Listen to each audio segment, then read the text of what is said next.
नमस्कार. भारतीय जनता पार्टी प्रदेश कार्यालयामध्ये आयोजित या पत्रकार परिषदेमध्ये आपल्या सगळ्यांचं स्वागत.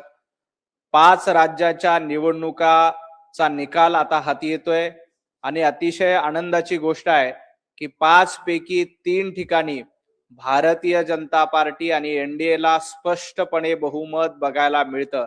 आपण बघा, आसाममध्ये काँग्रेसनं सातत्यानं खोटे आरोप करण्याचा प्रयत्न केला होता, परंतु आसाममध्ये हेमंत बिश्व शर्मा यांच्या नेतृत्वामध्ये पुन्हा एकदा भारतीय जनता पार्टीची सत्ता येते.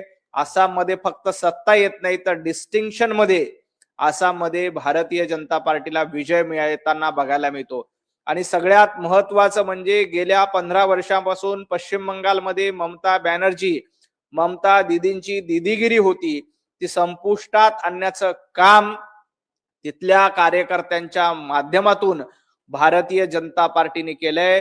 15 वर्ष पश्चिम बंगालमध्ये चिखल करण्याचं काम ममता बॅनर्जी यांनी केलं होतं, परंतु पश्चिम बंगालच्या चिखलामध्ये आता कमळ फुलतंय.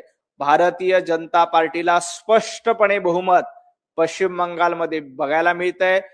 पश्चिम बंगालमध्ये ममता बॅनर्जी आणि त्यांच्या गुंडांनी ज्या पद्धतीनं दहशत माजवली होती, ती दहशत संपवण्याचं काम भारतीय जनता पार्टीच्या कार्यकर्त्यांनी, भारतीय जनता पार्टीच्या पदाधिकाऱ्यांनी केले.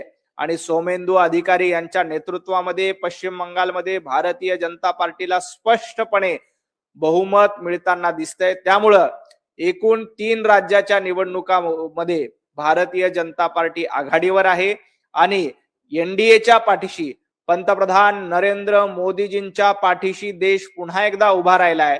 अमित भाई शहा यांच्या पाठीशी देश पुन्हा एकदा उभा राहिलाय. आणि सर्वात महत्वाचं म्हणजे आमचे राष्ट्रीय जे अध्यक्ष नितीन नवीनजी यांनी पदभार घेतल्यानंतर ही पहिली निवडणूक होती. याने या पहिल्या निवडणुकीमध्ये 5 पैकी 3 राज्यांमध्ये भारतीय जनता पार्टी आणि एनडीएचा झेंडा फडकताना दिसतोय.